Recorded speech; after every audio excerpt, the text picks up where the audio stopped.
Greetings and salutations, gamers. Welcome to Cast Co-op, the podcast in which three podcast hosts cast together. I am one of your hosts, Luke Lore, the Insipid Ghost, and host of the Xbox Expansion Pass, joined by my big brother and yours, Spartan 117 himself, Mr. Ainsley Bowden.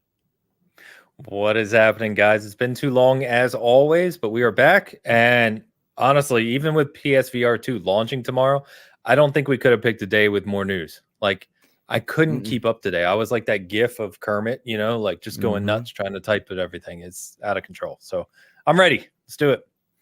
I'm stoked as well. It was a good day of news. But we are joined also by Mr. Joseph Moran, a.k.a. Mr. Babbitt, host of the Trophy Room, a PlayStation podcast. Joseph Moran, how are you, sir? I'm here to apologize for Jim Ryan. I am here to to defend him. I'm here to defend PlayStation. And all that is great in the land of greatness because we got a state of play this Friday. We got PSVR or Thursday, tomorrow, or today, depending on when you're watching this. Thursday. I'm getting my days confused. Though short week because here in the United States, it's President's Day. It's really throwing me off. Fake it's holiday. Really throwing me. It is, but it's really throwing me through a hoop. So. Ainsley Bowden alluded to it. Pretty big week, all things considered. And peek behind the curtain, you could tell Ains was in our chat because we couldn't talk last week because Joe had to celebrate Valentine's Day or something. Yikes. If you're gonna take my mom out, take her to someplace nice. That's what I'm saying. Seriously. Chili's. It's ridiculous. Chili's. Baby back ribs. I'll tell you what I had for dessert, but I can't say it on here. Oh, so it was messy. So yeah, I peeked behind the curtain. You could tell Ains in our DMs was like, PSVR comes out the next day. We could just wait. But I was busy. And then what is this? The gaming gods bless us. We've got things to talk about. I'm stoked, guys. It's been a pretty big past few weeks, all things considered. But more importantly than any of this, Activision Blizzard, any of these CMA deals, anything that could happen. I mean, I know Forza Horizon expansions is right there and PSVR 2 is coming out, but Recore is teasing something. We might get it back, baby. Recore 2 is on its way. I'm in. Ains, you, me, and those two people, we're stoked for it. They're selling at least 4 copies. Well, I don't know if the other 2, they may just go Game Pass, so maybe 3, but it's in the cards. It's in the cards. Oh. It's a good game, man. Underrated. It wasn't. I played it at launch where it wasn't as good. I'd say it was pretty much average. But I think by the time it got its update, got that extra bot, and got polished up, it was a solid 7.5. Yeah, I think that's a great number for it. One of the things I think worked against it. Well, a lot of things worked against it, but being exclusive, being a AA title, and being on the Xbox One launch version. All of those things are bad juju, all things considered. And it didn't launch like fully finished either. Like, right. It wasn't finished until like 6 months later, which, yeah. And I didn't understand when they were like, it's the definitive edition. I'm like, what does that mean? It came out like a week ago. What are you mad about? I didn't understand that. And then later on, hindsight, because I was a PS4 guy at that time, going back in and playing Recore, like again, I really enjoyed. It's a fun game. Yeah, I really enjoyed it. Funny enough, Eric just said Recore has a great collector's edition. Eric, I was just telling these guys that because I have it. It's a nice one. We talked about it before. That's the one that I like down the line. That's another one that, like, for these shelves, like I want that one there. I'll probably have to eBay it when the time comes. But yeah, man, I was stoked to see that happen. And then those poor people that were like, we're gonna do a tease today, and then gone, fart in the wind. Yep. We got a super chat right out of the gate, by the way. Mr. Game Positive Eric with a 279 Canadian, so 44 cents, I believe that translates to, is, can I sign a 10-year contract to be your number one fan? I don't know who you're talking to, Eric. Which one of us? You could go to patreon.com/XEP because Luke told me to say that, where you can go sign that contract, or you can head on over to patreon.com/PS Trophy Room and sign that 10-year deal. If you're gonna if you're gonna plug my new Patreon, you got to get it right. It's patreon.com. And when you donate, he will buy better internet. Is my internet fuzzy? Yeah.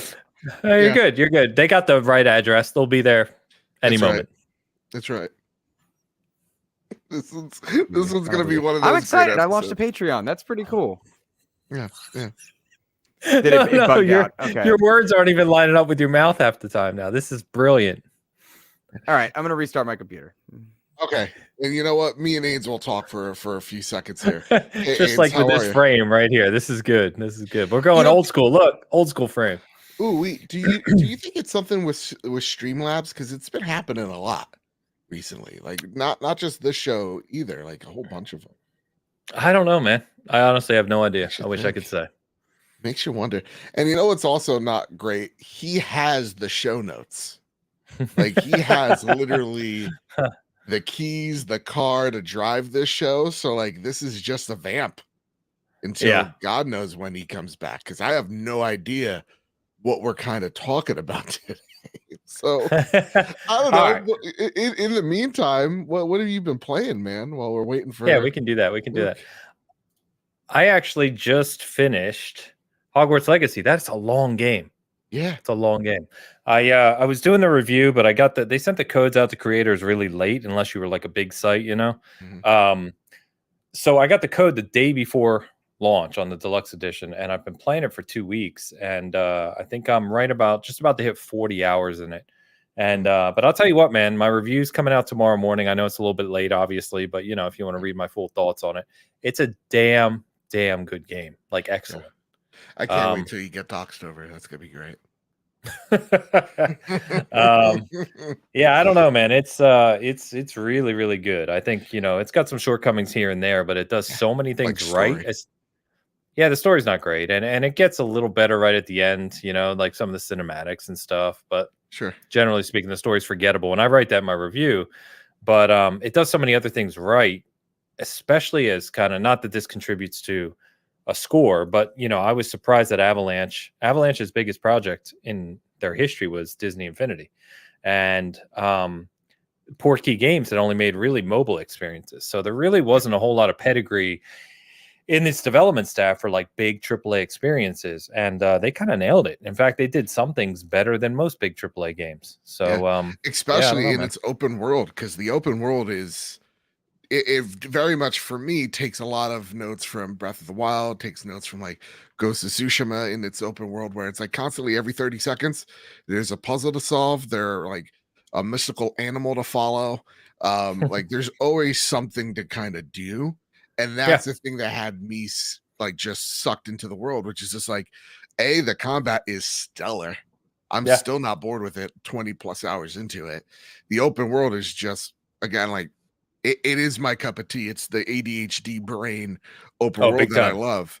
And it got me so much into Hogwarts that my best friend walked in. She's like, Joe, you son of a bitch. You really? Harry Potter. And I was just like, oh, here we go again. I'm gonna get flamed in real life too. She's just like, after the decades that I've been trying to get you into this series, it's now you do it. Yeah. And so we sat down, we watched the first 3 films. I'm like, I understand these references. Nice. I'm wanting to go back and watch them. I told my wife the other day, I was like, I really want to watch the Harry Potter movies. I've only seen them once when they came out, and it was like, I mean, it goes back a long time. We're back like 20 years now. Like literally those movies started coming out before me and my wife were together. I was with my ex. Wow. And so like her nephew and niece as little kids were watching them. That's when I saw the originals. And then obviously, you know, they went on for some time, but my wife was like, I watched those damn movies so many times when my stepkids were little kids. Like, I don't feel like watching them again. I'm like, all right, I guess I'm watching Harry Potter by myself. But just a grown 45-year-old man watching Harry Potter. Yeah. But no, I don't even know half the things they're talking about in the game, but it does such a good job of just making it like it's charming. A game has a abundance of charm, and I think it just keeps you engrossed. As you said, there's always something new that just kind of keeps you going along and keeps you going along. And I finished the story completely last night. I did a bunch of the side quests, but there's still a lot to see and do in that game. I guarantee you, if you're about 20 hours, you haven't even seen like all the features. Now, I'm not talking about like the areas. It's still going to unlock additional things for you to do. Like there's that much to the game. Damn. Yeah, no, I'm trying my best to just kind of enjoy myself with it as well. Because I while playing, I have a knee injury, which it looks like it's actually more of a hamstring issue. Do I dare ask? Listen, your mother is furious. She's a kicker, but like more than that, more than your mother's fierce lovemaking, I had trouble actually sitting and having my knee bent, so like I had to play like very sparsely, and it just sucks because I'm having so much fun in that world. And again, especially with the combat, because it there's parts of it that kind of feel like a fighting game almost. Like it doesn't even feel like I'm casting spells. It really feels like I'm tossing out punches here or there. You know?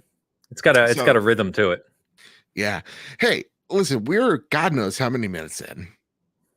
Do we pronounce 11. Luke dead at the scene? Maybe he retracted into the coffin early tonight. Yeah. You know, perhaps here's the thing. He's in the chat. What's his deal? I don't know what's going on. We have a new fan of Cast Co-op. His name is Xbox Expansion Pass. It's interesting. Again, patreon.com. Let's get that internet working. So we had some other releases, man. So we had Wild Hearts, Atomic Heart is out. What do you call it? Like a Dragon Ishin is out. Yep. You playing any of these bad boys? I tried the Ishin demo and I'm like, Yakuza is a series, just literally 5 minutes in, I was like, Yakuza is a series that I will never understand and never get into. This is not for me. I've heard, I don't know, have you played the the Russian spy game? What's it called? Atomic Heart? Atomic Heart, yeah. Everybody hates it or something? I just started playing it like a couple hours ago. I'm like 15 minutes into it. Okay, is it immediately noticeable how bad that guy's voice acting is? Yes. Oh wow. Yeah. Okay. It's not even so much like I can't tell. I'm 15 minutes in, but at least at this point, it's not even so much the voice acting. It's just like his demeanor. He just sounds like an a-hole. Like the way he talks. It's very weird. I don't know what they're going for. I don't know if it's going to fit into the rest of the game later. I haven't played enough, so we'll see. Okay, cool. Yeah, there's just several little weird controversies with that game. It's not that I don't feel comfortable covering it. It just doesn't seem like it's going to be a game that I'm particularly interested in. But like hearing some folks, like I think Ariel Knight, I believe on Twitter going, look at the reactions of Forspoken's, voice acting to Atomic Heart's voice acting, and it's night and day how women of color are treated in coverage than some old white dude. And it actually did get me to kind of open my eyes a little bit too, because in the beginning of the Forspoken stuff, I'm like, yeah, that like the voice acting's bad, but it's not like the worst thing I've ever heard. And the snippets that people were pulling, I thought were a little bit over exaggerated, but I didn't understand that point. I thought it was just like, well, this is criticism, maybe overdone, but I don't think it has anything to do with. And then after seeing this Atomic Heart, I'm like, well, maybe Ariel is kind of up to something. That said, what's also up to something? Luke Lore's computer, it's forced an update. I am defeated. So let's just get into the first story, which is, I think is the biggest story of the night, which is Xbox is going to Brussels. Hashtag Xbox came out firing today, huh? Or Microsoft, I should say. Yeah, they had all these graphs. They're like, look at these graphs we got to show you. Nothing skewed here in the slightest. And I think the first blow was they have now it's official. Nintendo signed the papers that says Call of Duty and future Xbox games, which kind of ambiguous there. Will be heading to the Nintendo Switch for the next 10 years. They signed that 10-year deal. Yeah. So you want me to read it? I've got it right here. Please, go for here's the official wording that Brad Smith, so the corporate counsel for Microsoft, said. He said, Microsoft and Nintendo have now negotiated and signed a binding 10-year legal agreement to bring Call of Duty to Nintendo players the same day as Xbox with full feature and content parity. I want to touch on that, so don't let me forget. Yeah. So they can experience Call of Duty just as Xbox and PlayStation gamers enjoy Call of Duty. We are committed to providing long-term equal access to Call of Duty to other gaming platforms, bringing more choice to more players and more competition to the market, blah, blah, blah. Yeah. So he actually put blah, blah, blah at the end. So you're right. He says in his tweet, Xbox games to Nintendo gamers, but in the actual formal statement in his box, it just says Call of Duty. Those are two obviously different things. One, Call of Duty is not even an Xbox game yet. And two, Xbox games is a whole nother matter. So I don't know why he framed it that way in his tweet. I have to believe that that's obviously a mistake. And he's specifically talking about Call of Duty. But the thing that I think is most interesting here is when he says feature and content parity. Because, as we all know, the Switch is a little bit dated. Nintendo generally, at least for the last several generations, has had dated hardware because it's not a focus for them anymore, really. Now they have obviously their cloud option, which they've launched games like Plague Tale and stuff on, right? To kind of allow that kind of modern AAA experience. I don't know how you want to phrase that, to come to the Switch, to Switch players. But when you say content and feature parity, over history, if you look at some of the Call of Duty games or you look at other major AAA titles, especially Call of Duty kind of pushes the boundaries a little bit in terms of what they offer players because they have so much development money and resources behind it, right? So if you look at Modern Warfare 2 as an example, I promise I won't unpack too much here. You have campaign, you have multiplayer, you have Warzone, you have DMZ, and you have all of these things at a very high level of integration and technical achievement, right? I mean, you're talking about 4K, 120 FPS, HDR, PC compatibility, which obviously goes even higher to some degree.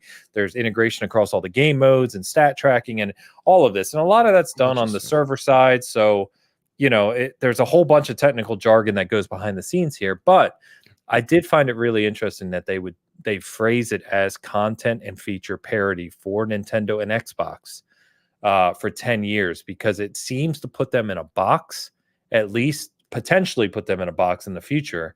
And I'm pretty surprised that they would word it that way. Yeah, because, to me, one of the questions being asked was like, okay, so like, what's the definition of parity? Because parity means equal to, but in lawyer speak, what does what is that? Because what would you're right, constitute parity as a legal sense? Yeah, because for me, it's just like the Nintendo Switch at this point is a potato. So like, how are you going to get Call of Duty has to run 60 FPS? So how do you get that on Call of Duty? How do you get it looking somewhat correct? Like there are so many things that are happening here, and alongside the fact that like, look at how big Call of Duty is right now. It's like 125 gigs that I have on my PlayStation, and that's with things taken out as well. I don't have single player there anymore. It's 125 gigs. So like, what does that parity really mean? And for me, that it gets me a little nervous of, are we pitch holding, whatever we're calling it. We're holding back the current hardware because Xbox wants this thing to go through. Is that going to hurt the franchise in terms of putting it on this dated hardware that can't do all the latest and greatest things? That does concern me a little bit. But one would also have to think that the next, Switch 2 is somewhere in the wings to be dropped on for Nintendo, for now Xbox or Activision. Do you think though this move going, hey, we're bringing it to Nintendo, moves the needle in terms of trying to get this thing approved? Or do you think that this is just kind of like, this is I don't know, showmanship, drop in the bucket? I honestly genuinely don't know. I would love to have Mr. Hogue or someone like him to speak to this because I don't know. They came out today. I think Brad Smith issued another statement saying that they're bringing Call of Duty to 150 million more players than it reaches today. Their reasoning being Nintendo players and Nvidia GeForce Now, which they announced. Phil Spencer announced like a couple hours after the fact, right after the Call of Duty fact. So that and specifically with Nvidia, they said Xbox PC games. That's actually what they said. So I would assume that means first party Xbox games are also going to Nvidia GeForce Now, which is a whole nother big topic to talk about. But I don't see why else you do it, right? I guess that's from an outside looking in point. I don't see why else you announce all of that today with this press conference and with all the kind of backroom discussions going on that we're aware of and all the deadlines approaching for the formal documents and kind of statements. I have to imagine it plays a role. How big, I don't know. But again, Microsoft, out of nearly any other company in the world, has dealt with the FTC, has dealt with monopoly regulations, has dealt with all of these things in the past. They know what they're doing. Yeah. And so they continue to be confident, obviously, that the deal is going to go through. So I don't know. It feels like it obviously will have an impact. I think the biggest thing here, I think like Nintendo got you the numbers. I think the to throw on one of those boards because I love the one board is like PlayStation kills us like 80-2 or whatever, and it's just like where's Nintendo there, bud?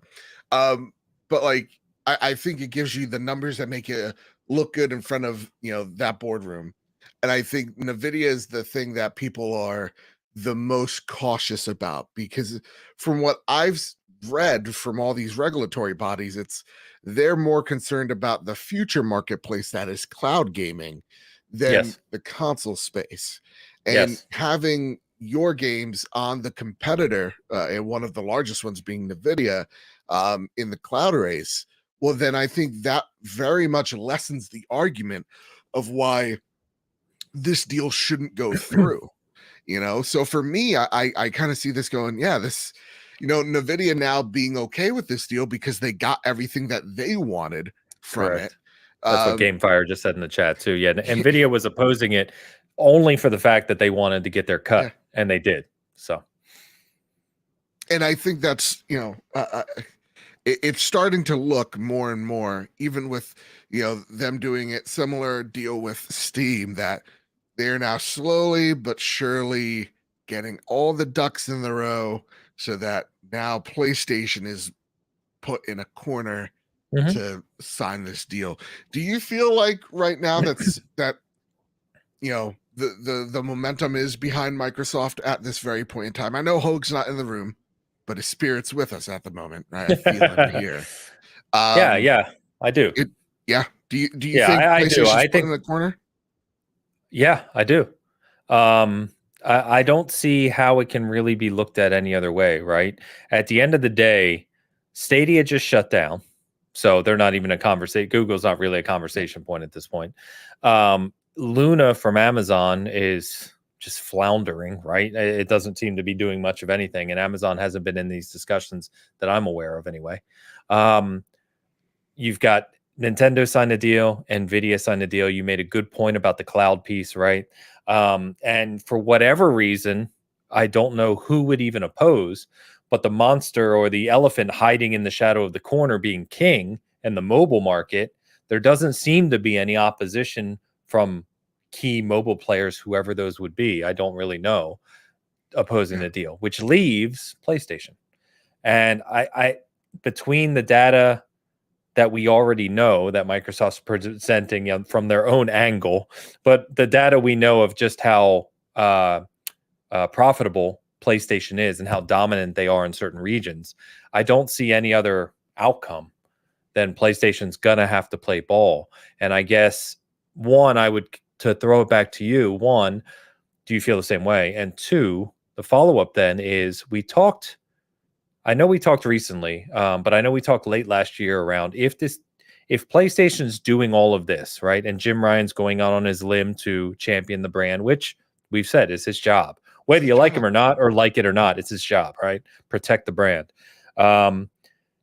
does this backfire? Does it actually not protect the brand in the long run? Because for whatever reason, stuff happens behind the scenes, stuff happens we don't know about. Does this hurt their kind of relationships in the industry?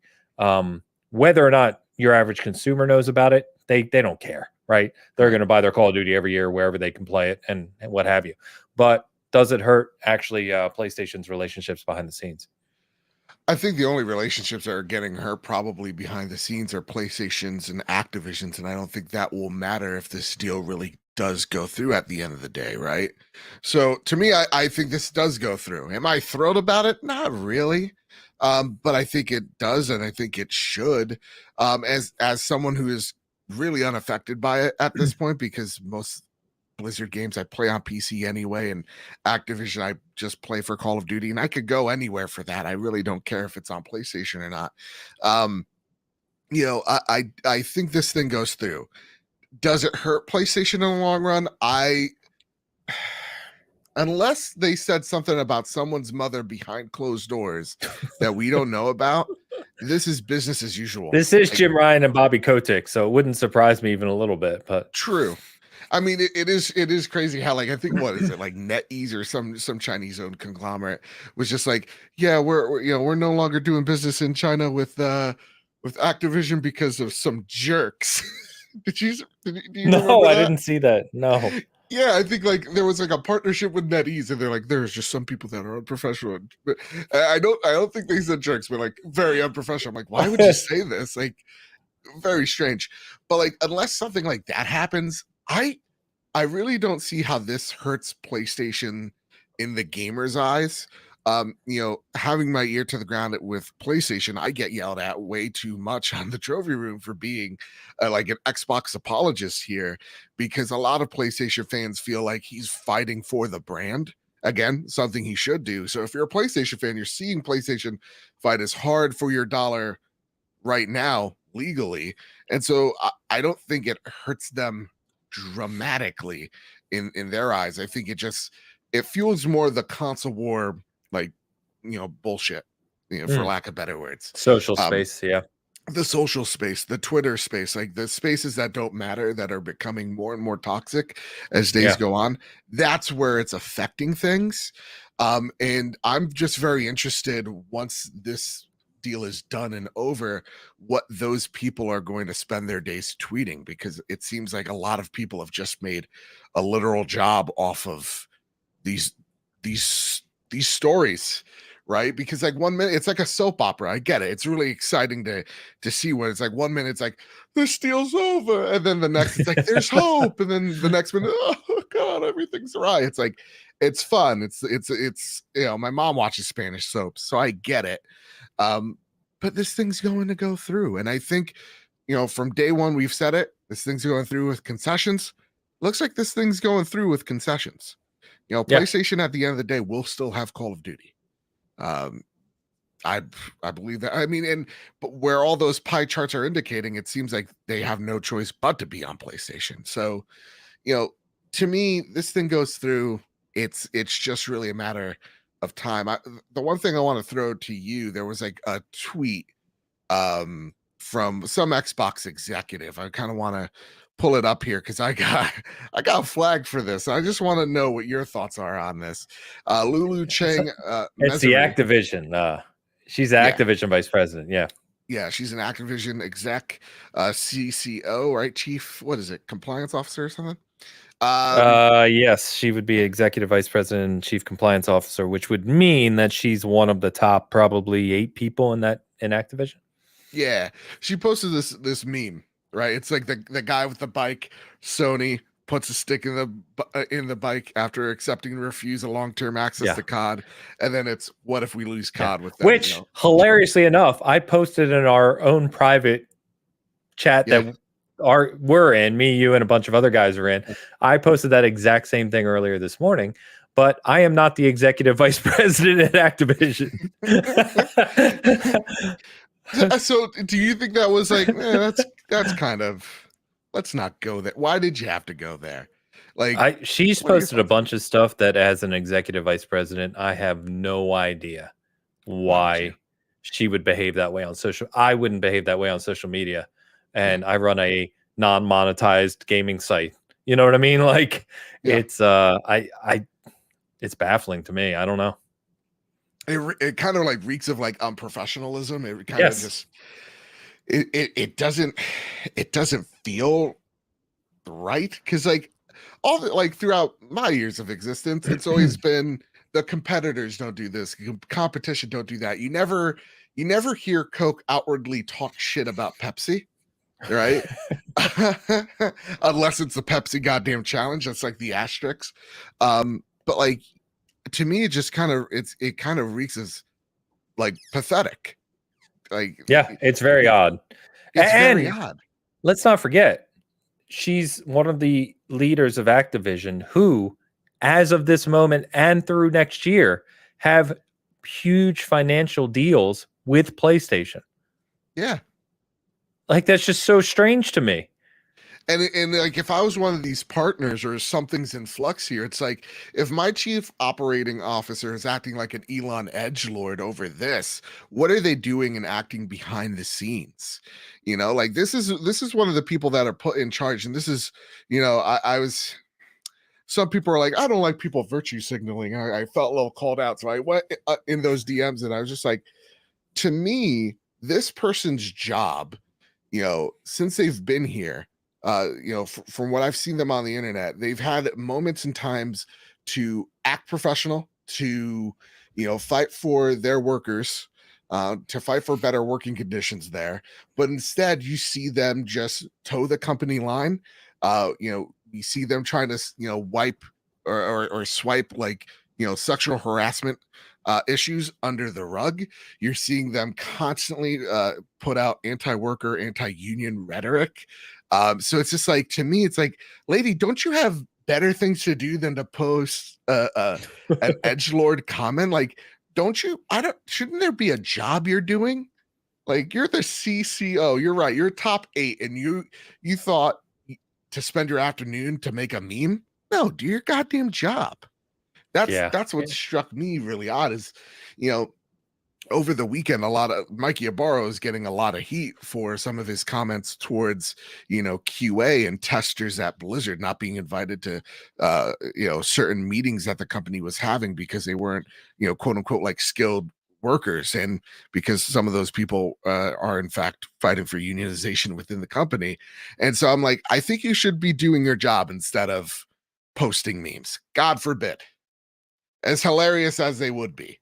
But do you, and I throw this back to you, do you see this as, well, you know what? PlayStation, they taught you how to trade in your used game. Is that at that level? Do you think I don't know. I think this is worse. Yeah? How so? Yeah. I think it's worse because of, you know, they're in the middle of a legal battle. Right. There's a long history of gaming companies kind of just throwing shade at each other. I think, you know, King Bill in the chat just said Genesis does what Nintendo don't, which is, you know, going way back to 16-bit era. And that is something that's, you know, certain people will take it super seriously, of course, as they always do. Sure. But the whole trade in your game thing was funny. And the whole, you know, the whole PlayStation member just last week, they almost made fun of themselves with the PSVR2 with the cable. They're like, here's how to set up your PSVR2, plug it in. And, you know, it's just, that's part of the gaming industry. It has been a long time. What she's commenting on is a $70 billion acquisition from a legal perspective and kind of throwing shade, like I said, at a company that they have probably $100+ million deals with that are active and current. And it just, it feels disingenuous at the highest degree. What's her full name, by the way? I'm gonna butcher her last name, but I believe her. No, just. Oh, I think it was like Lulu. One sec, Lulu Cheng Meservi. Meservi. Yeah, Meservi. I think I pronounced it right. All right, we're not going to say anything, but I'm on my work profile, and I'm going to look her up to see what her actual title is because I'm curious. But anyway, continue on. Oh boy, everybody, don't look at the reflections in the background. I just closed it a little bit so you couldn't see as much. Ains is LinkedIn stalking. All right, so Yeah, I think it's a little silly. I think you're right. There's something about tongue in cheek. There's something about jokes landing, and marketing landing, and those things are usually done behind teams of people saying this is appropriate to do, and not one person just kind of unilaterally putting it out there. Where yeah, you are actively talking crap about your partner, and as much crap as PlayStation or Jim Ryan has done, they haven't done that. So you're right. I think it seems a little disingenuous. I think it seems a little bit just churlish. So she is. Oh, sorry. Yeah. Sorry. I thought you were done. No. Go for it. So she is the executive vice president of corporate affairs and chief communications officer, not compliance officer. Okay. Because I was going to say, if she's a chief compliance officer posting this kind of stuff, that's a whole nother conversation. At Activision, she apparently wrote a book called Flack, and a graduate of Yale as well. So yeah, she's way up there in the corporate world.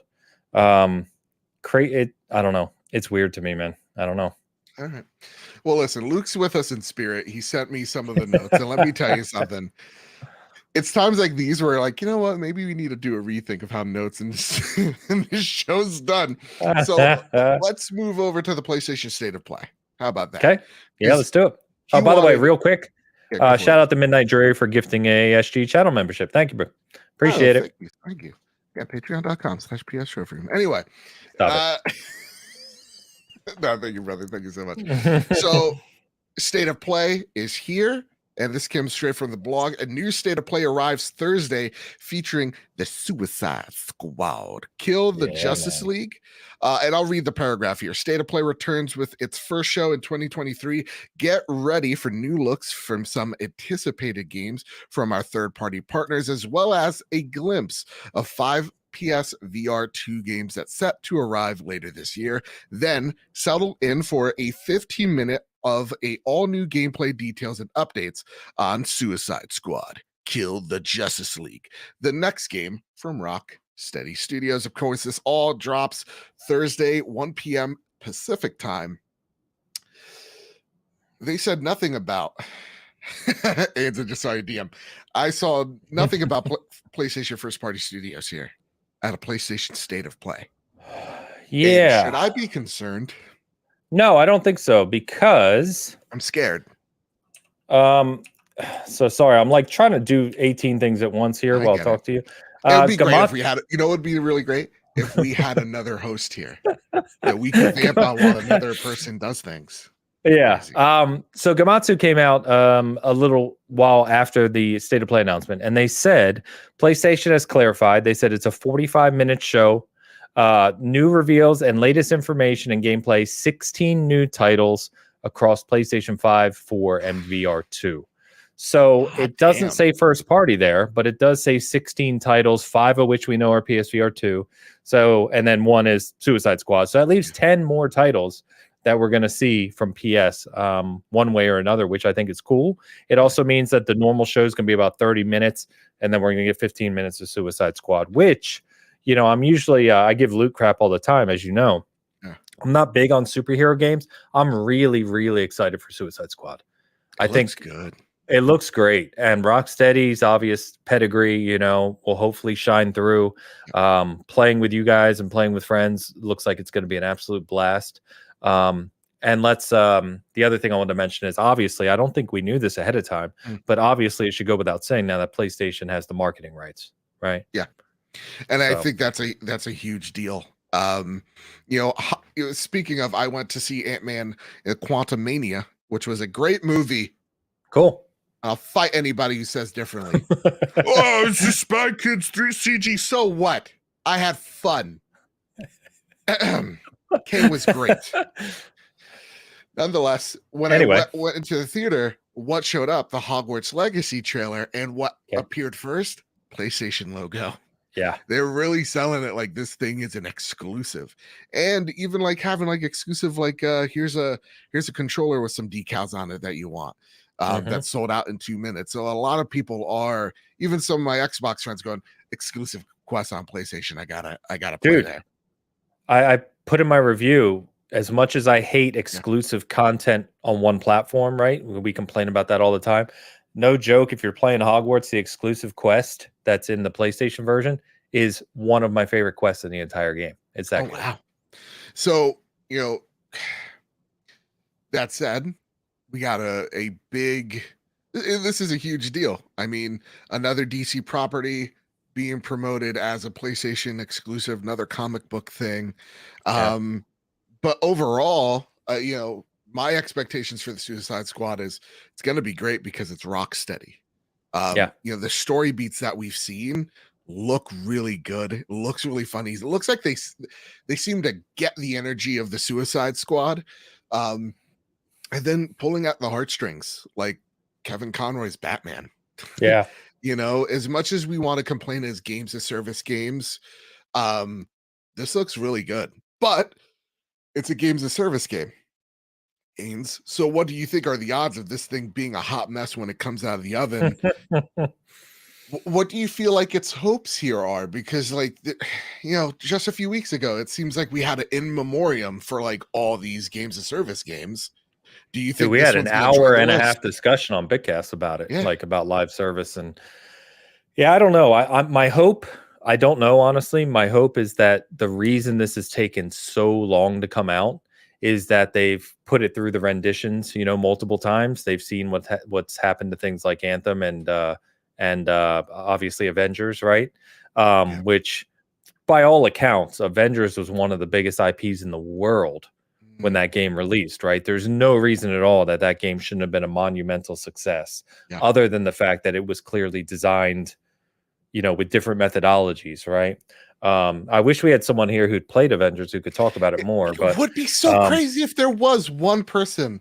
It feels like we need like a third person, that knew about or even like superhero stuff. Like it's crazy. Weird. That's crazy. But maybe one day. Yeah, we'll put the feelers out. Maybe we can find someone to cast with us. But my hope is that Rocksteady, being Rocksteady, has taken the time and taken as long as they have to really make this game something special, even with knowing that it's going to have kind of online content or paid cosmetics, whatever the hell it's going to end up being. I just hope, as I do with almost all live service titles, that it's not egregious, right? I think we all hope that.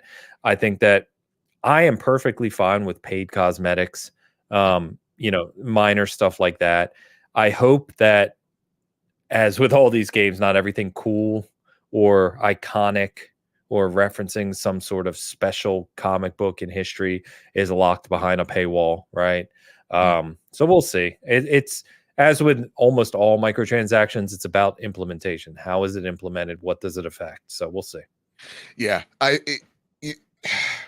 it's just crazy because to me there are parallels to Avengers and this game where it's like, listen, Crystal Dynamics, great studio, usually not a games as service type studio or has a pedigree in multiplayer, and they put out this game and it's a bit of a hot mess at the start. Rocksteady has that same thing. It's like fantastic studio, pedigrees in single player, not multiplayer, and we're all kind of just hoping for the best.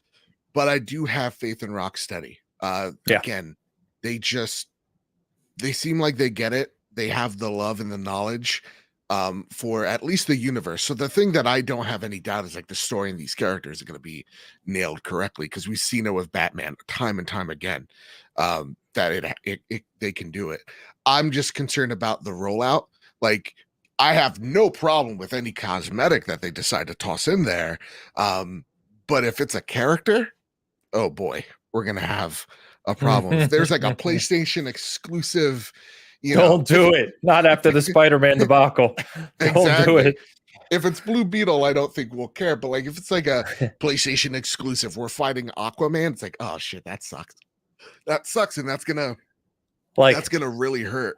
Like Kevin Conroy's Batman is only on PlayStation. Everyone else gets like Troy Baker. You're like, oh no. Oh no. This is so what a step below. So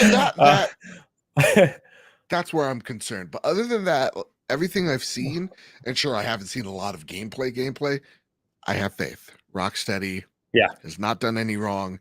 Until they do, then I'll yell at them. But like I saw people going, the UI looks like from Fortnite. It's like, could you relax? Could you just the menu UI? That's the thing we are having a problem with.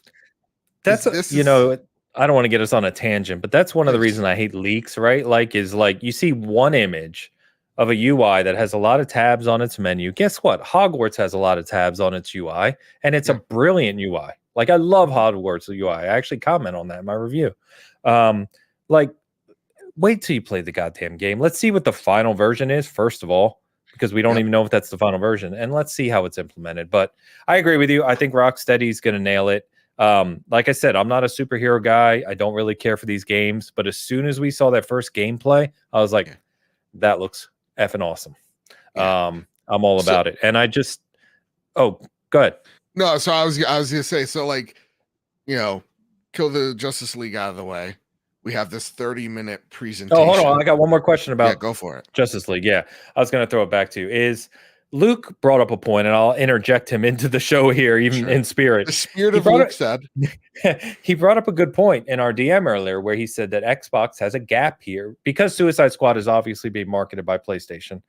Yeah. Superhero games, which we know he loves to death, but quite frankly, a lot of people do.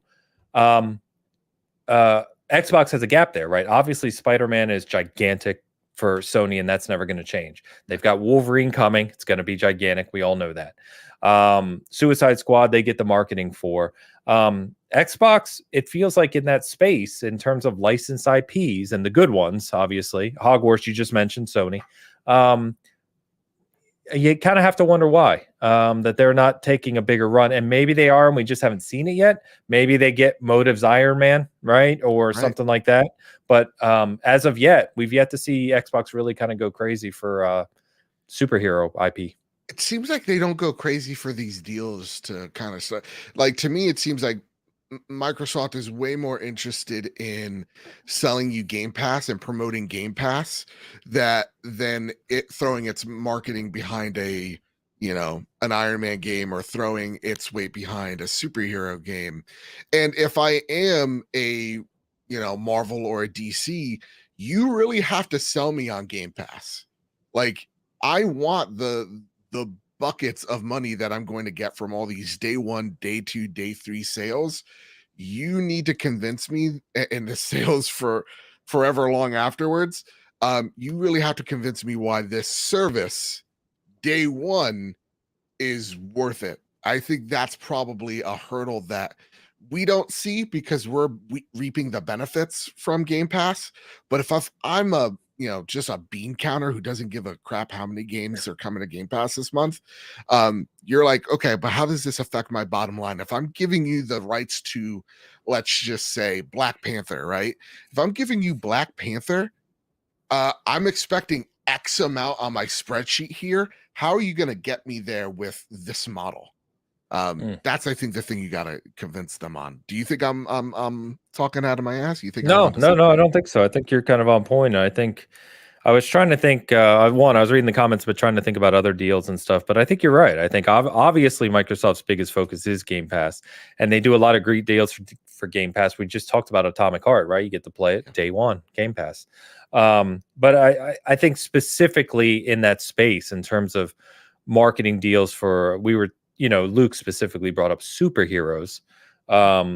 It seems like they're lackluster. They did do the Batman thing years ago. I remember, like, the first one I went to E3, I think in 2018, they had Lara Croft, Batman, and a few others up, on the convention center. But generally speaking, it'll be interesting. I have to imagine somewhere that there is a deal for Xbox to either be making via first party superhero game with a big license that hasn't been claimed yet. I hope it's Punisher. I've said that before. But otherwise, it's going to be interesting to see if they do marketing. I think, it's a shame Luke's not here. We could, a real goddamn shame. Again, like, anybody was. Oh, here we go. Okay, let's not jinx it. Let's not even talk about it. Okay, now we can move on from superheroes at least. Yeah. So glad for you to join us there, bud. It's been a day of L's, man. It's been a rough day. I'm sorry, boys. I like how at 10 minutes into the show, we're like, all right, go reboot and come back. It's 50 minutes into the show now, and he's frozen. And he's already frozen. Yeah. Hey, Luke, you know the PC I was talking to you about before the show? I'm on it right now. You see it. It works. Good. Yeah. Am I really frozen again? Sorta. Yeah. For our audio listeners, I apologize because I'm not going to be able to edit all this out. Luke's having, as you could hear, a lot of technical issues, so we're doing our best here. And if only and it froze in the perfect frame, by the way. Yeah. Oh, there you go. He is having a mental breakdown, and it is a sight. It is a sight. By the way, King Bill, just a shout out. He said Hulk as well could be a great license. God. Spawn could be a great license. Superman, everyone talks about all the time. I mean, there's a lot out there. I said on, I forget what show I said it on the other day. Oh, I was on the PSN Party podcast with Baldman Gamer and Sentinel. Appropriate. I said, I want to see a Hellboy game, like a big budget AAA Hellboy game. There is one in development. No, there's because he brought that up, but remember, that's like that Mike Minotti kind of 2D based. It's much more indie than what we're talking about here. Gotcha. Yeah. Gotcha. I think it has to be a small license. It can't be like your Superman, right? I think it is like a smaller IP that you can win the minds of DC or Marvel at first, and then you can go take another IP if it helps that spreadsheet out that much. Luke, is there anything you'd like to add? We're talking about the Suicide Squad. We did talk about the Activision stuff. Anything you want to touch on, bud? Genuinely, you guys I was following along, and you guys were nailing the same points that I was going to nail. I'm surprised that Microsoft continues to let that be a gap. I'm surprised that they would allow Spider-Man and Batman to be kind of monopolized and mindshare by Sony. And it's an odd position to want to be in because it seems like they're consciously doing it. And in many ways, next to the Activision Blizzard deal, next to all the graphs, it's like they're purposely putting themselves in a worse position. Mm-hmm. Maybe that's playing chess with their checkers, but nonetheless, you guys covered a lot of what I was going to say. I'm sorry I wasn't there. Oh, that's okay. Maybe the weird thing is, and I know that it's easy to always look at the other side, but real quick on this point, we heard for years, and maybe this is a little off kilter, so just bear with me, but we heard for years that Xbox was nothing more than Halo, Gears, and Forza, right? Mm-hmm. And I adore all three of those IPs, so I never cared. But we've heard that for years that Xbox needs more originality, right? Like bring us new IPs, right? We hear that. So we know that they're doing that this year. They did that over the past kind of year. They had a couple new ones. You think about Pentiment, you think about games like that. Obviously Starfield, obviously Redfall, all these. And we know Hellblade 2 and what Compulsion's gotten developed. I mean, there's a lot of stuff, right? Maybe they're focusing their big budget releases on feeling like we can make first party IPs that are both unique and become blockbusters, become pillars for the Xbox community. And maybe they're just focused less on license. And as I say that, of course, it occurs to me that let's keep in mind Xbox is making Indiana Jones. Yeah, but and I would say, yeah, but that doesn't matter to kids. Happened before But I agree with you, Luke. It doesn't matter to kids, but Indiana Jones is a massive license, massive. And don't forget the new movie's coming out later this year. It looks good. It looks good, man. I'm excited. I heard the music and I was like, I'm in. I'm in. I don't even care. God damn, dude. But keep punching the Nazis. Who do you think will have the what's going to be big, of course, is Avatar from Ubisoft. Who's going to have that license or marketing, I should say? I would pray to God it's Xbox, right? Nintendo could be. I don't know. What do you think, Luke? If Avatar is this year, where's that going marketing wise?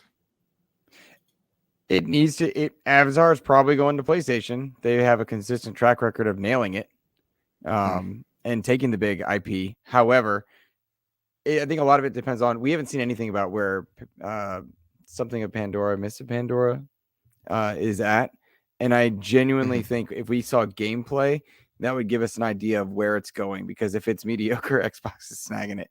If it's top tier, everything points to PlayStation taking it at this point. Oh, hot damn. Well, okay. After the Suicide Squad, what are your expectations for this state of play? I'll go with you, Luke. And I'm gonna, Luke, if you don't mind, I'm gonna lead tonight. And maybe Please. if it could help, Yes. turn your video off. Maybe that would help you. Yeah. Do you have an avatar you can just go by that will help your bandwidth? Yeah. There you do go. that. Dude. I mean, it helps all of us, to be honest, baby. Yeah. All right. Yep. Yeah. Yep. You are unsightly. Thank you. Thank you. So you're asking me, to be clear, you're asking me what I think is going to happen at the PlayStation State of Play. Yep. That's what I'm asking. Why are you laughing at me? Hopefully, a lot of VR. Because now you're breaking up. Just shoot for Yeah, gold. just keep here, going. Luke. Just keep going, and we'll let you know if it gets too bad. Hopefully, what happens is that it's a lot of VR, and they're showcasing why you need to have that device. To this, like, we still don't know why you have to have a PlayStation VR, and it comes out tomorrow. There is no one piece of software that nails it, that shows you have to have a PSVR if you want to enjoy VR at its best scale. So hopefully they bring something to the table that rocks. I feel so bad for Luke. I do. I feel bad, Luke. You're breaking up quite a bit, dude. He sounds like an animatronic Ben Shapiro. All right, I love you, Luke. We'll talk to you, brother. Doesn't he feel like sound like a Ben Shapiro who is breaking down? The problem is, isn't that what he sounds like all the time anyway? My wife doesn't look at me when we have sex, and I say, "Wow, I've been told I'm a Madonna's." I'm a man. Right. Sorry, guys. Like I said, audio listeners, chat. Sorry, it's not obviously not what we expected tonight. Joe and I will continue to do our best to hold it down. So on your question, Joe, what Luke was trying to say, I think I caught the gist, is they haven't shown PlayStation yet. They don't have that title because it seems like it's not Call of the Mountain, right? They don't have that title that it's a must-have, right? They don't have their God of War. They don't have their Halo. They don't have whatever it is that makes you want to buy the hardware just for that title. They don't have their Half-Life Alyx.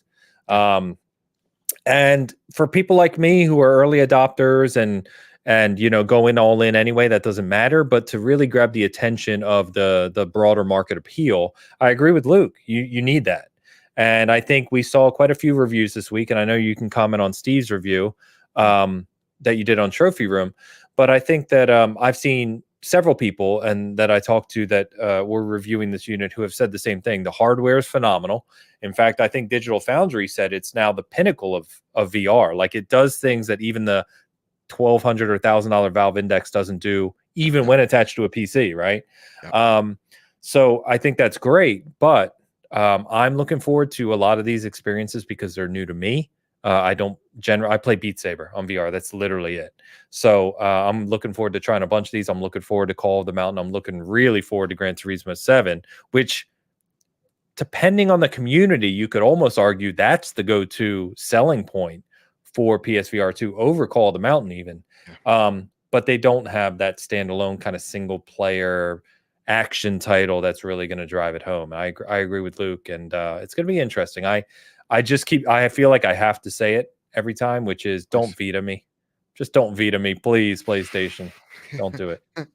As Jim Ryan cocks back the shotgun, of course not, bud. No, everything's all right. He's from Brussels, like, no, we're on it. We got this. Don't worry.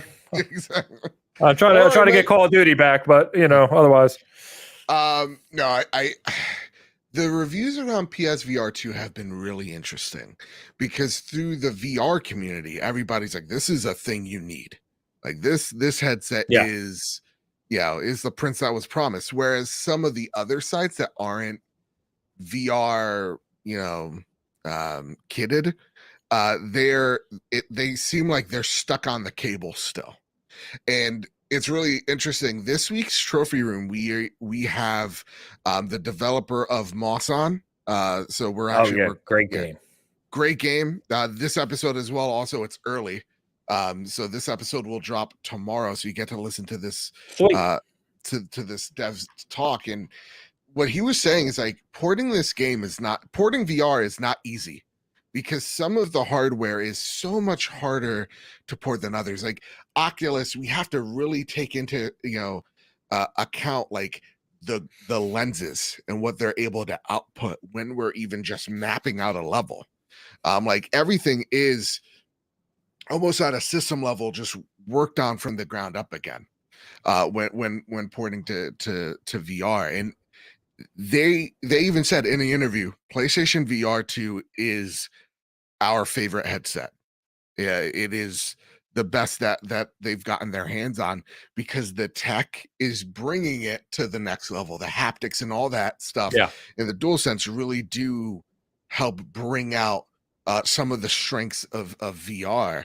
So when I'm hearing devs talk about it, they are really excited by the tech of what this thing can do and help advance VR to become more intricate that we see, AAA games today be.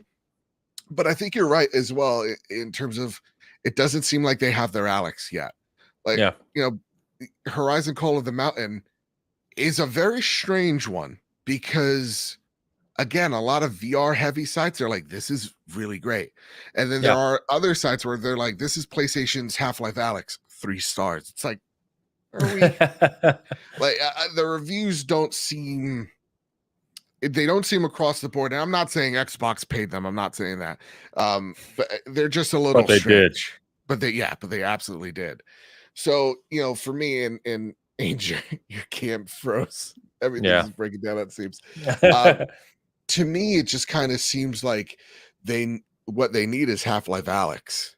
So what I'm really hoping this state of play is we see Half-Life Alyx. Me too.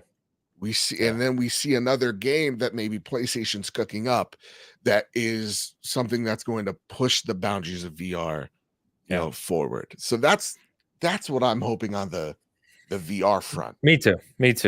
They said 5 games. I posted early on Twitter today. I'm hoping for 2 things. One is I think is realistic, one's not, which is I want Beat Saber's release date. Beat Saber is an iconic game in VR. It's played by millions of people. They need to get that out as soon as possible. We know it's coming, just need a date for it. So I hope we get that. 2 is I want to see Half-Life Alyx. And I was thinking to myself as I said it, obviously developed by Valve. Obviously they use it to sell the Valve Index. But there's going to be that curve, right, of sales where it's not selling that much anymore on Steam and on the Valve Index side. Why not take advantage of new hardware to do that? To your point, I don't know what that means in terms of porting. I don't know the challenges around that, right? I don't know if it's worth the investment to do that, given the install base that's expected at launch. There's a ton of factors that go into whether or not we'll get Half-Life Alyx. I just hope we do, personally, right? Fusion asked me in the chat about is the racing enthusiast crowd going to get PSVR2 for GT7? Honestly, the more I see of it and the more people I talk to, I think they could. And that's what I was referencing a few minutes ago when I said that could actually be the premier launch title instead of Call of the Mountain. Because even though GT7's obviously been out for a year, I was actually talking to a buddy earlier today who races in real life. And he's been racing a lot online in GT7 recently because they've updated that game a lot and it's improved a lot since launch. And it's still, they have the GT series, they have a pro series for GT Online racing, and it's very active, that community. I've spoken about that before. And I think that if this is as well implemented as people are saying it is, and it's the full game, which we know it is, I think it really could make a difference. I'm super excited to try it tomorrow. It's going to be one of the first things I play. And I'm going to have a write-up on it, hopefully by end of week, if I get enough time with it. So I'll let you know more soon. But I'm very excited to try it out. I think I was actually going to get a wheel, but I'm going to also get a wheel for Forza. So I'm like, I really don't want 2 wheels, and it's very limited of what options you can do for both. So I think that I'm just going to use the haptics, but I think that'll be cool, right? Getting to use the Edge controller or the haptics, whatever setup with GT7 and the unit. So we'll see. But I'm at the end of the day, I'm with you, Joe. I think that I want to see, hopefully, either a core reason that's going to attract people to PSVR 2 on Thursday, or it could be or something bigger from first party being worked on for PSVR 2. I think if Sony's going to give us the leap of faith, if we're taking the leap of faith on the hardware, they've got to show that they're putting development resources behind it. And the only thing that's giving me promise is, I think I mentioned this before, is if you look at that presentation Jim Ryan did like 6 months ago about the fiscal kind of future of PlayStation, the investment that they're making for mobile and VR games is larger than it's been. So I'm hoping that is alluding to the fact that they're going to develop a lot more. Real quick, I just want to comment. King Bill in the chat said, if House of the Dead or Time Crisis comes to PSVR2, it's a buy for me. I obviously don't know if either of those are coming. I did get sent a code today, which I'm looking forward to trying out. Is Zombieland. Has the Zombieland shooter game has been updated for PSVR 2, and I watched a video of it. It actually looks fun. You know, it's probably a small game, but it looks like a lot of fun. So I'll check that out and let people know how good it is. Yeah, and also make sure to check out the trophy room in the coming weeks, because we have right now interviews lined up again. Moss coming out this week. Depending on how big the episode is on Friday, we'll also have the team behind Demio as well that we'll be interviewing. Awesome. And a few others that want to be a part of it. It's awesome to see. A lot of these devs, man, they want to come out and they want to talk about their games. And it's, you know, again, listening to the one Kyle just did, it's, you hear the passion from them. You know, it's real, it's infectious. So the next few weeks on the trophy room are going to be pretty interesting. So make sure you tune in on that. That said, stepping out of PSVR, we go into the next, you know, indies / AAA partners that they got working up. Do we actually expect anything big here? One of them being you know, that Shadow Drop. We had Hi-Fi Rush. We had Nintendo with Metroid Prime Remastered. So this means Sunset Overdrive is getting remastered, and it's a day-and-date Shadow Drop. Don't do that to me. I adore that game. I love it so I am much. playing it again on Steam Deck. I have it on Steam Deck. It runs very well on Steam Deck. I love that game to death. I would love to get a Sunset Overdrive 1 remake or remaster on PS5, or just Insomniac or someone to do something with that IP. It's a fun game. Shadow Drop, I don't know. If we were to get one, I honestly would hope it would be on PSVR 2, but I don't see why they would do that one day after launching the damn device. Maybe. But yeah, I mean, I'm always down for a good Shadow Drop. I also wonder, when they say 10 other games, now that we know, right? Are they referring to things like a new trailer for Final Fantasy 16 or a new trailer for stuff they already have marketed? I don't know. I don't think so. I think if Final Fantasy 16 was going to be here, they would 110% let you know Final Fantasy 16 was being here. I think the biggest game here is, you know, Suicide Squad, and every other game afterwards is not that. It's AA, slightly AAA. Like, don't expect. Actually, you know, it'd be great. Like Resident Evil 4 VR, like that'd be neat. But I know Oculus tied that game down a bit, so who knows? But like, don't expect your Jedi, you know, Survivor here. It's not going to be here, though. You can unlock Jedi robes if you pre-order, and oh god, it looks so good, dude. It looks so good. By the way, IGN put up their new video of Jedi Survivor today as part of their exclusive month thing. Engorged. Sorry, that's a trophy room bit. It means I'm aroused. That I don't think you needed to expound upon that. You're good. Carry on. Yeah. Sometimes you need to, yeah. That being said, though, I don't think it's going to be that huge. When Jeff Grubb says it's going to be a pretty lackluster one, that's where like my expectations are for the grand scheme of things. This is going to be a very subdued show, a show that they're doing almost like they have to. But I do, you know, if we do get a Shadow Drop, it's like an indie game like Tachia, right? And I know I mispronounced that one. It's a shape-shifting island. I know what you mean, yeah. I don't know how to pronounce it either, so I'm just going to be quiet. Yeah. It'd be crazy if you, the pale British dude, was able to nail it. This tropical, beautiful, like Wind Waker. Yeah, it was one of the few islands we didn't conquer, I guess. You know, whatever. I guess so. Jeez Louise. Let my people go. Nonetheless, I think like a game like that would be would be great. I will really want updates on some XDev games like Stellar Blade. I think looks dope as hell. Give me more Stellar Blade. That would be fantastic. But I'm not thinking this is going to be the best state of play I've ever. I don't know. Yeah. Well, supposedly, I think is what we've heard is that this is the state of play and PSVR2 launch, right? And then they're preparing a big summer show to go alongside Game Fest and E3. So yeah, as you said, Stellar Blade. For some reason in my mind, I went to Wukong, Black Myth, which then made my mind think these games that we continue to see coming out of China, which is one of kind of the up and coming game development kind of nations. We've talked about that before. Eventually, we're going to start seeing these games arrive and land on the major platforms. It's going to be interesting. You'd have to think that PlayStation's probably better suited. I don't know. Xbox has had some headway into China as well, but it's going to be interesting to see who starts to really kind of nail down some of these the marketing and kind of promotion around some of these big Chinese titles.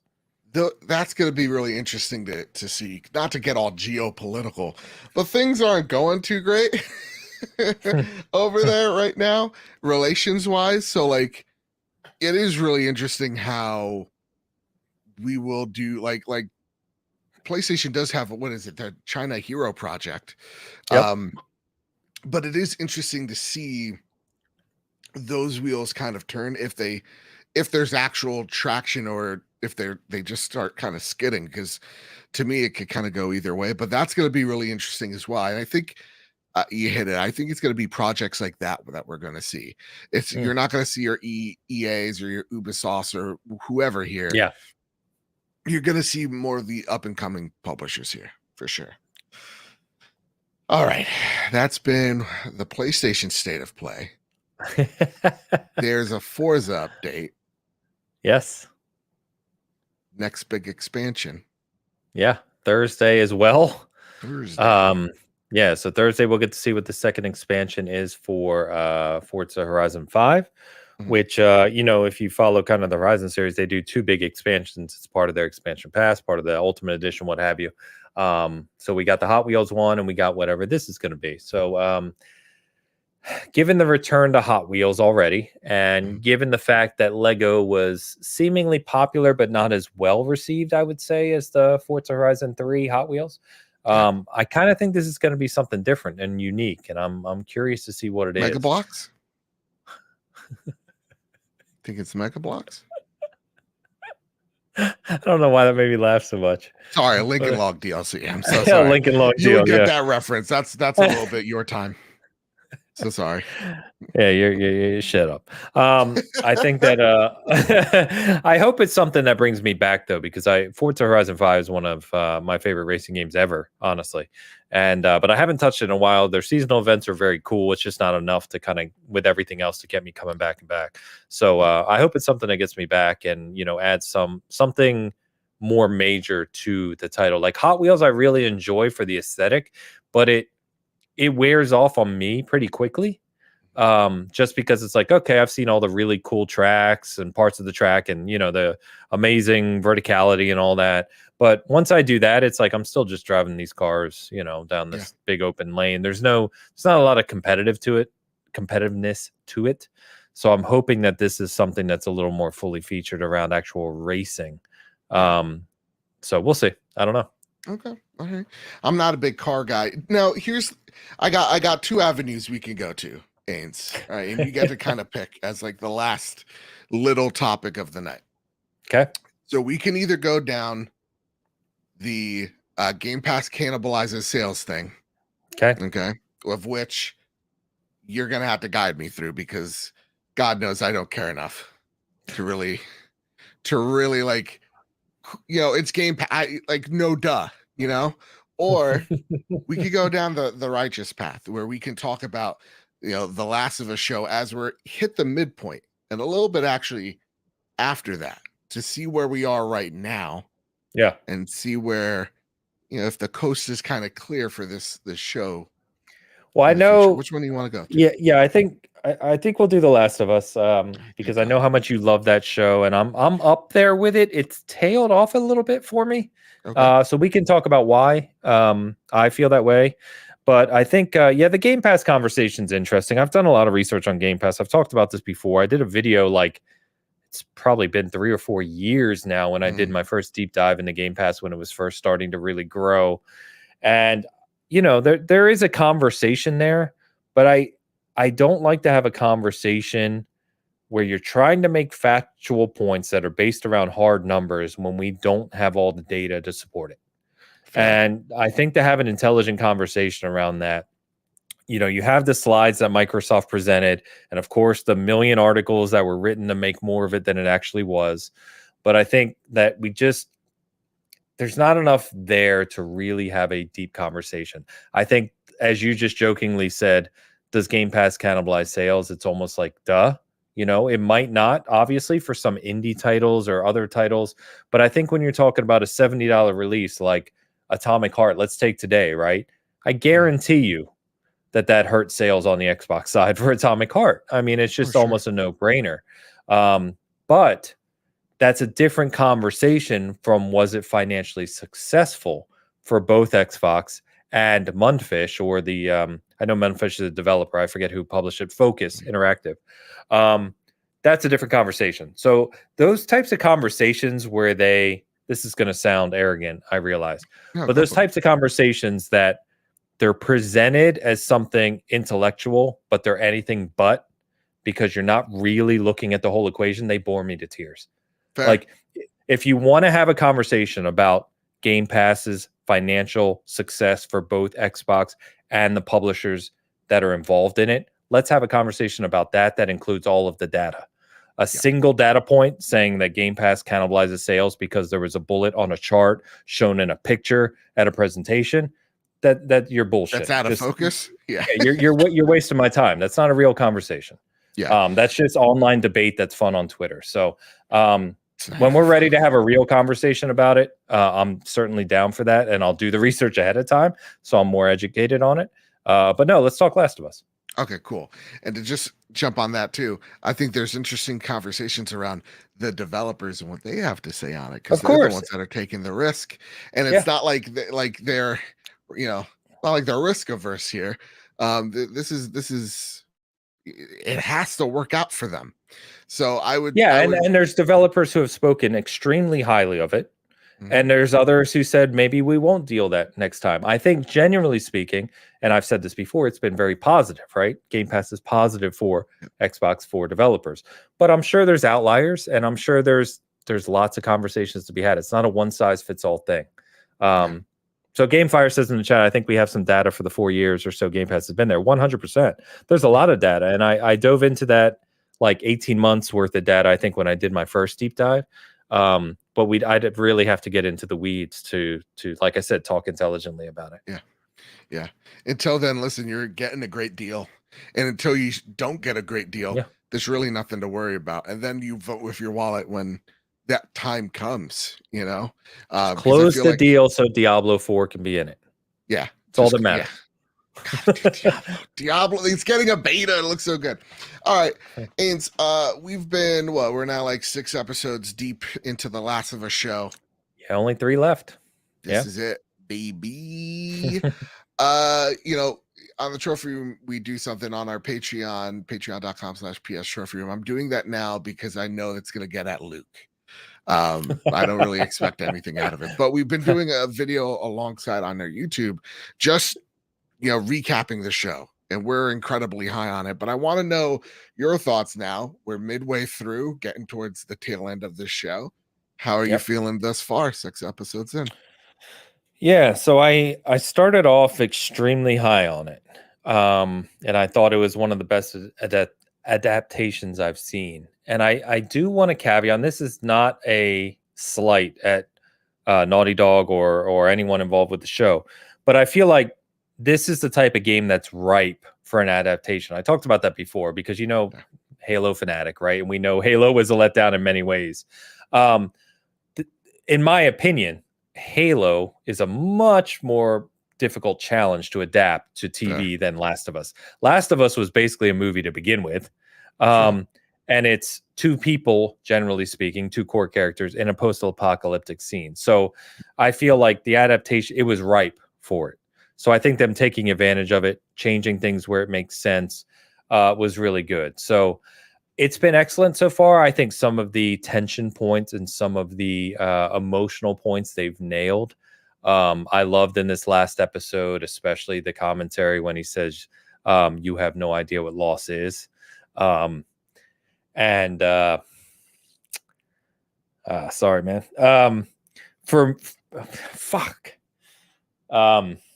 For me, that scene always hit hard in the game. It's part of the reason I love the game. That scene. I was muted. I was making fun of you because you're old and your memory's bad. Continue. I was referencing something else in my life. That scene always hits very hard to me. And so when that scene came on Sunday, it immediately hit me. And I thought that if you watch the little extra stuff they do with the episode, Bella and Pedro talked about how many times they filmed that scene to make sure they really kind of both thought they got it right. And I think they nailed it. So I love those aspects of the show. Where it has started to lose me a little, and I know you disagree because I know. Well, I'll let you speak for yourself. There's a couple aspects where I feel like it's lost me. Like as I reflect now on episode 3 with Bill, excellent TV, excellent emotional value, excellent acting. I mean, high marks across the board, right? But as I look at it in the context of the story of The Last of Us specifically, was the story told on TV better for it, or could they have told it in a way that was more akin to the game? I don't necessarily have an answer. I'm not as high on it looking back on it because it felt, usually when you do an episode that is going to be a complete departure from the core storyline, it's later in a series so that the foundation is set. People have that foundation for a while of what's going on. And then it's like, okay, now we're going to take you somewhere else. To do that in episode 3, reflecting on it, feels a little disjointed to me. Okay. And then there's little things like at the end of episode 5 when they had the big shootout, right? Again, well done. The bloater was awesome. There's a lot of cool things. The cinematography, which I know you commented on, has been fantastic. Phenomenal. Yeah, fantastic. But then I think about that and I said to my wife and mom who I'm watching with, I'm like, this is a little different than the game for obvious reasons.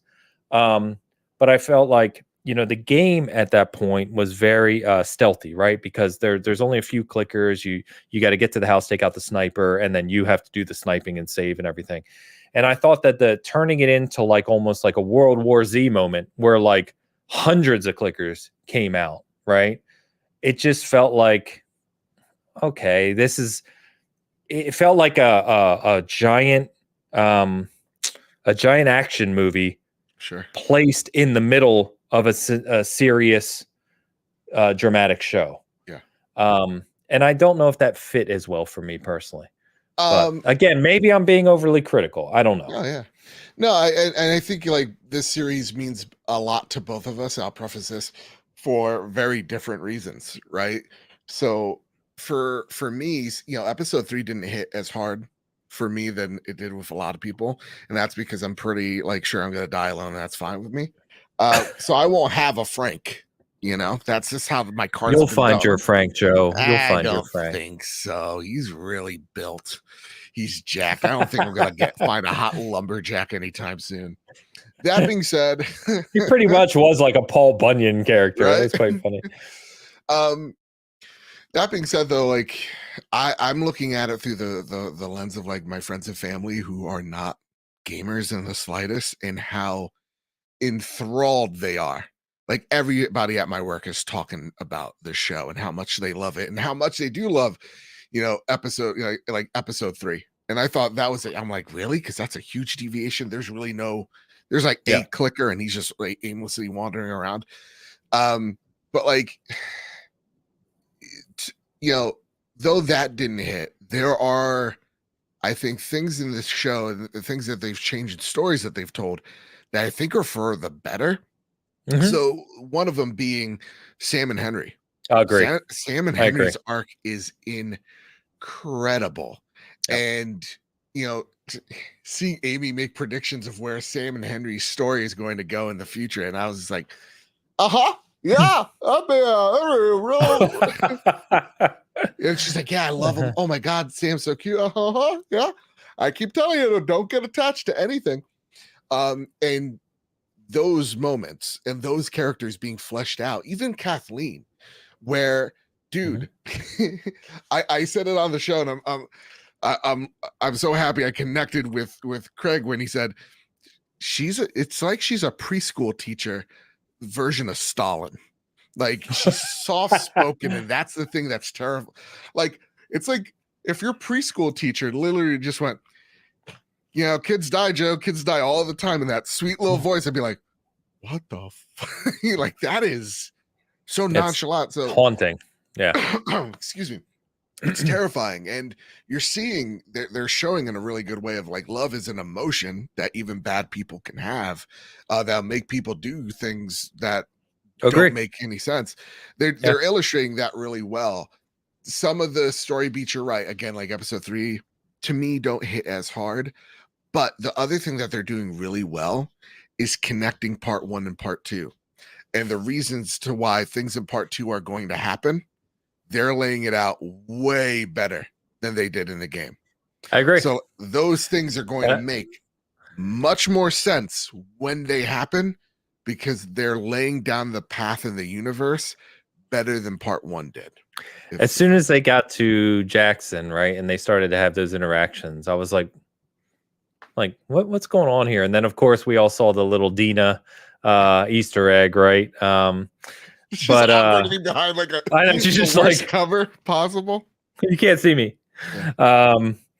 Which, by the way, I'll fully admit, I didn't even catch. Oh, really? Like, I saw her staring. I was like, oh, a girl's just staring at her. It didn't even click. And I think maybe my critique, not that I'm still loving the show, don't let me get anyone wrong. Yeah. I can see where it's leading to Last of Us 2, and Last of Us 2 was such a crushing disappointment to me. I'm probably going to start going down the path of being biased, and I'm trying not to. Sure. But I do agree with you. They are setting it up better. And the funny thing about that, so at the end of this episode, I'll say spoilers real quick. If you play the game, obviously you know what's happening. But at the end of the TV episode, Joel's hurt, critically hurt. And my mom, as it ends, my mom looks over, because my mom and my wife are both invested. My mom looks over and she's like, well, they didn't have to go and kill Joel. And I was like, I don't know what to say right now. Because you could tell, well, obviously, you know, Joel's not dead. And I think she saw that in Upcoming. But she said something like, man, this show, now remember, this is my 80-year-old English mother who drinks tea and watches, like, you know, older TV.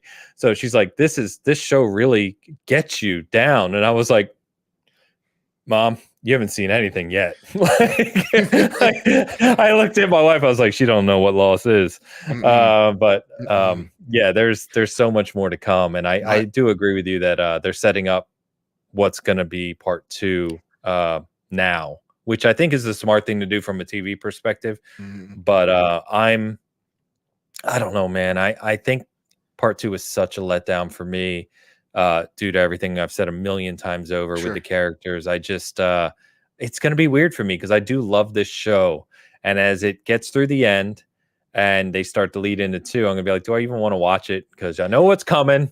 Yeah. And if it's I hate it every time. Yeah. It's not your jam. For me, it's funny you say that. My mom, literally, once the show ended, she opens the door. She's like, I'm pissed. They killed off Joel. I'm like, nope, I'm just gonna stop, because that is how they framed it. Like, that's how it looks in the show. But like, so yeah, go for it. Sorry, I was gonna say, so to tail into the season, right? So there's 3 episodes left. Next week is obviously the Left Behind kind of flashback, right? Which realistically leaves 2 episodes to finish the first game, which I told my wife and my mom means 2 things. Episode 8's going to be the winter with David and Ellie. And then episode 9 is obviously going to be the end.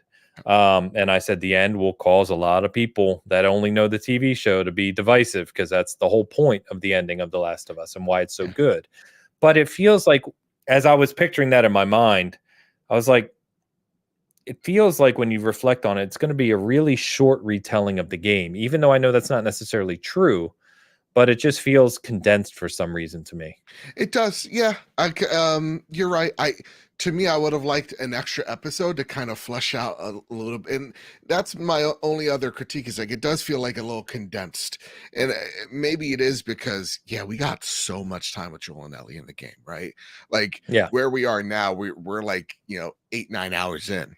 And here we're only like 6. So like, there are several moments where I do feel like, this is kind of like the Sparks Notes version. And I like what you said. There are going to be people that like the book better, and we're going to get to that. We're like, I liked this, but the game was better. And I mean, the game is better, but it is. I love what Neil and Craig kind of said. It's just like, it's talking about that one scene, but it's kind of how I view the show, which is, this is just another retelling of this thing. And so it's really hard to not say or rank things, but to try to view it as its own separate entity. And that's how I'm kind of viewing the show, is it's its own separate entity. It's not competing against the game. It's just telling it slightly different. So I'm really interested how they're going to turn this out, because Left Behind is big. It is, and awesome. Like, it's brilliant. Awesome. It's my favorite Last of Us thing. So like, they have a lot to do in 45 minutes to an hour there. Introduce David, introduce that winter, and then that's when things get really crazy. But I have faith of where this is going. And even like my brother right now, who's at the end of part 2, I thought he beat it already. I asked him the divisive ending, and he's just like, no, it's obvious. and like, he's enjoying part 2. So I'm wondering if, if that Twitter reaction is real, how palpable is it? And I'm really curious of how toxic that conversation is going to be when we get there. But I'm loving this show, man. I think it's one of the best first seasons of a thing. To me right now, the only thing that comes better to it, and they are limited series, but like The Watchmen is fantastic on HBO as well. I still haven't watched that. Dude, it's great. Like, the first couple episodes are a little slow, but holy crap. Okay. And then what is it? Banner Under Heaven with Andrew Garfield. It's literally the best television I've seen last year. So like, other than that, like, those two definitely beat it out, but this has been a great experience for me so far as a lover of the game. So awesome to see it do well. It's awesome to see so many people enjoy it, and that's that's what it's all about at the end of the day. I've got a lot of my mom and wife are watching it with me. My future son-in-law has never played the game, and he's watching it, and it's gotten a lot of people into it, which is cool.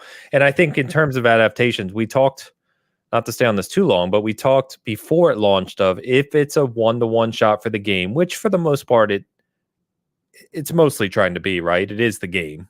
It's not 1-to-1 shot, but it is the game. Will it be successful? We kind of posed that out loud right before it launched, and I think that I think generally speaking, it has been. It's been successful. I think I'm enjoying it. I've enjoyed the take on things mostly. And I think it's good. I think a couple of people in the chat, Sark, Rob, said the same thing. It feels condensed, to a degree, and I would agree with that. But I think it's good. They could have gone the other route, which is do a whole new story in the Last of Us world. I don't know how you do that, because the Last of Us is really about Joel and Ellie. I mean, that's the key. And I think that's what pissed me off so much about Halo is, yes, Halo has a huge canon and lore, but if you're going to make it with Chief, then Chief has to be your focus. He's the key. And Chief or Tana. It's got to, exactly. It's Joel and Ellie, right? Halo has a much bigger universe, so you can tell all kinds of cool stories elsewhere. But if Chief is going to be your advertising thing and going to be your character, you got to make it about Chief. Him. Yeah. Yeah. And he's they generally failed at that. Fucking suit on. Yeah. And they generally failed at it. So I think at least in this case, I feel pretty comfortable. I think Pedro Pascal and Bella Ramsey have both done a excellent job. She's Ellie to me. She is Ellie. She's nailed it. She don't look like her still, but she's nailed the personality. Yeah. So. And same with Joel, man. Like Pedro, like even last episode especially, he's like, this is going in your Oscar reel. I see. Okay, or whatever the equivalent is. I see where you're going here. The funny thing is Bella has nailed Ellie, right? Last of Us 1 Ellie. Yeah. And as I look at Last of Us 2 and the issues I had with it, I think to myself, same thing I felt with the game. How is this Bella and this actress going to translate to what happens in Last of Us 2? It just feels disconnected to me. So for me, that's where I feel like the TV show's done such a great job of illustrating that this is a different Ellie, that I think that jump that we see isn't going to be as unbelievable as some think. And as we say, as much as I love Ellie, and again, like she is one of, if not my favorite fictional character, Part 2's Ellie is my favorite. So what? I know. All right, we're gonna have to end on that note because I like her depressed. I want her to be sad all the time. I can't have this slander in my channel. This is terrible. So anyway, that being said, I think they've made it a good connection to where she's gonna be in season 2. Yes, but I agree. Yeah, I'm excited, man. The future is bright for video game adaptations. Please use it as a blueprint. I think we're going to be good here and out when it comes to gaming things. I think what's going to be more interesting for Sony is Sarko, relax. All right, write a better character that you could come in this chat and start yelling at me and hollering. David, I lost my train of thought. Oh, like I said at the start, I think Last of Us was easy's the wrong word, but easier adaptation because of the setting, right? We know they have a God of War series in the works. We know they have a Horizon series in the works. Let's see what those are like, because those are harder. Yeah, much harder. Yeah, so I'm curious. I hope they nail it. Obviously, I love both those IPs, but we'll see if PlayStation has the key to what these adaptations look like once they get a little more fictional, a little more broader lore, a little more expansive in the universe, that type of thing. Yeah. I think God of War is going to be the real challenge, but the strength I think in all of this is one of the things that they're finding is maybe you bring the person that made the thing in yes, part of the discussions of how this thing should pan out. So to me, as much as I love The Last of Us, it's one of my favorite games. God of War and Ragnarok are to me, especially 2018, one of the best stories in games ever told. To me, it's my favorite. Why am I blanking on our favorite guy's name, the God of War director? I met him. Thank you. Jesus Christ. I was completely blanking. I was like, bring Corey. Let Corey be part of this. Please. He's going to be. So awesome. That's where I have a lot of faith in. Don't bring David Jaffe. No. Okay? Leave him over there. Bring Corey. He's doing well on YouTube. Is he? I don't know. I couldn't tell you. Rob, no, I have not finished Forbidden West. No, I got about 20, maybe a little over 20 hours in. There's too much stuff, man. I had to review other games and move on, sadly. Well, that's it for Cast Co-op, where usually 3 hosts chat about games, when their internet works. But I would like to thank the ghost of Luke Lore, the insipid ghost, for being with us for 2.5 minutes. That was fantastic. What a show that was. Honestly, some of the highlights. All the sunlight he could handle. Exactly. When he did his Ben Shapiro robot breaking down impression, I thought that was incredible. The famous quote of his was incredible, impeccable. Find him at Insipid Ghost. Go find his show at the Xbox Expansion Pass, where him and his co-host, I could say this with great confidence and gusto now, have tremendous chemistry with him and Captain Logan, where he breaks down the latest, the greatest in all things Xbox. every Monday, but then he puts it out on Sunday evenings. I'm like, you don't get how this works. Stop doing that. 1 a.m. That's when you put out your podcast. That's where you get everything going. You don't put it out on a Sunday night, Luke. Jesus, think with your head. Go find him over at patreon.com slash the Xbox expansion pass, where he wants me to plug that as well. You can find, and Ains, where can they find you, sir? Yeah, you can find Season Gaming Big Cast every Sunday, 11 a.m. Eastern. Live show right here on the Season Gaming channel. We have a blast over there. Our show last week, I think everyone here knows this anyway, that it was maybe one of the most memorable podcasts, probably is the most memorable podcast I've ever done. It was absolutely insane what was going on over there with Hogue, surprising us even, and jumping in. We simulcasted across Season Gaming and Hogue channels. Hogue Law channels. We had over 1,300 concurrent chatters at one point, and I could not keep up with anything that was going on. But it was chaos in the best way, and it meant a lot to Hogue, Mrs. Hogue, co-counsel, as we affectionately refer to her as, and it was just a sight to behold. And I've had so many people reach out this week to just say thank you, and a whole number of other just lovely things. There's a lot of nice people out there. Don't lose hope on the world. So anyway, check that out. Join us. We'll be simulcasting across both channels until Hogue returns with us, which obviously still could be a little while. So we hope to help him out over there. Other than that, just as always, check out Season Gaming. I do have my review. Actually, I would ask one more thing. Go for it. My review of Hogwarts on your old channel. My review of Hogwarts Legacy is going up in the morning on the site. I know it's a little late. I already said that, but it is incorporating some of the new formatting we're doing for our reviews to make them kind of more professional, if you will. So I would love any feedback on the review kind of format, how it looks, everything to go along with it. So take a look at that in the morning, if you would. Other than that, as always, just check out the site and you can find everything we're doing. And with that, I will pass it over to you, Mr. Trophy Room. Well, thank you. You can find me over at Mr. Badbit on Twitter. You can find my show at PS Trophy Room on Twitter as well. And if there's any last minute questions for this week's show, because I'm literally, once I'm done here, I'm going to hop on our Discord and do the show there with Kyle this week. It's gonna be nuts. It's gonna be excellent. Wait, please, you're doing a show right now? After the show. Yeah. Oh, wow. Okay. Good luck. I mean, we don't stream it, but if you have any questions, comments, concerns, all that, add us at PS Trophy Room. Write us a question and we'll add it to the show. It was very last minute, but we're doing our PlayStation State of Play predictions, and then also covering a little bit of the Xbox, Nintendo, NVIDIA thing through a different perspective. It's gonna be